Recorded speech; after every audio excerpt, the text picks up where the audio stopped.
What is a demon when it comes to magic and or occultism? And how does that differ from what you're taught in Islam, Christianity, just religion in general? I don't know about you guys. I grew up in a Christian family. I went to church and I would always hear, oh yeah, the demon of so-and-so is pestering you. The demon is trying to, stop you from whatever. And that's the devil in your life. The devil's working through this. You know what I'm saying? So how does that work into occultism, magic? Does that have any merit when it comes to that field? Yes and no. The answer is yes and no. If you want to look at it from a bird's eye type of view, they are dangerous, but not in the way that you would think they are. A demon likes to get you comfortable. A demon likes to get you into a place where you're content. Have you ever been in your parents' house and they've been really nice, you know what I'm saying? And you never ever thought about getting a job because you were comfortable. You never thought about branching out and doing better. You wanted to stay a jobless individual. You know what I'm saying? That is kind of like a demon. A demon wants to put you in a place where you do not advance. They are not, for the most part, not saying it doesn't happen. They're not trying to possess you. They're not trying to kill you. They're not trying to, murder your entire family. They you know what I'm saying? A demon will get you a new car and a new house if it means you're not going to fulfill your purpose. Now, here's where occultists and Christians disconnect. Christians are the type to pray and follow in God's image and stay away from demons because they're like, yeah, no, that's demonic. I'm not going near it. Totally understand. I was the same way. Even when I started practicing magic, I was the same way because why the fuck would I need to work with demons? You get what I'm saying? But this is where occultists take it to a different level. When I hear work with demons, I think you're going to worship demons. You're going to freaking make deals with demons. You're going to give the demon something. That isn't right. That is not what it is. That is not what it is. That is sometimes what it is for some people. Now, there's a bunch of TikTok witches, Reddit witches, Twitter witches, YouTube witches who worship demons. They genuinely worship demons. And that's so baffling to me. And I'm not trying to offend you when I say this. I'm just trying to show you a better way. You know what I'm saying? Not being condescending, not being sarcastic. I'm genuinely saying this.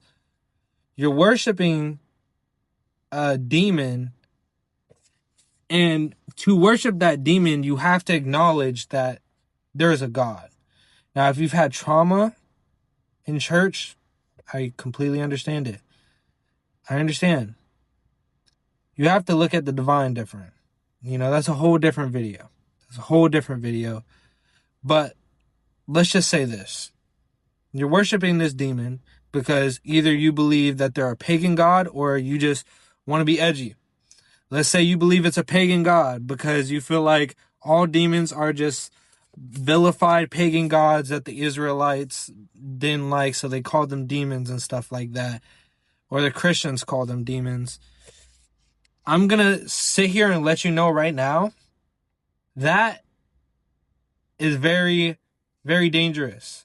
Because in the best case scenario, you're summoning an aspect of that spirit that has been vilified. Right? Worst case scenario, you're summoning an entirely different malicious spirit who has no problem lying to you. They don't. They don't. And say you worship that spirit. I don't know if you know what the Abramelin ritual is, but essentially what it is you pray to God and you pray that he sends down an angel. And this angel binds all the demons that are around you in your life, and you have every demon is in your life. It's just how much of that demon is in your life. You get what I'm saying? So they're binding all these demons. Any demon that somebody else is worshiping, they're binding. And that demon is now subject to that person's will. Take in account I forgot where it is in Mark in the Bible, but essentially Jesus tells, yo, you have dominion to cast out these spirits and stuff.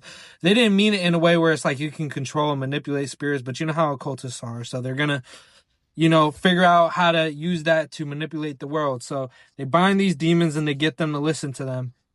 And now your God has been bound by another person. This person owns your God and by extension owns you, leaving you open to whatever they want to do. You can cast a hex on them by sending that demon after them. And then that demon can go report to that person who's done the Abramelin ritual and be like, yeah, they sent a hex on you. And then they can just be like, oh, fuck them up. And then you're cooked because that is your God.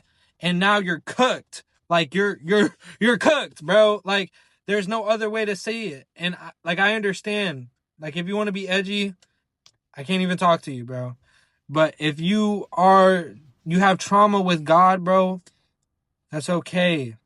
That's okay. I'm sure everybody has experienced it at least once. That's another video though. I can do it next if y'all want. I'm ending this with demons are dangerous, but not in the way you think. And if you guys want a video on binding demons, how to cast out demons, if you guys want a video on anything spiritual, let me know. I'll get to it.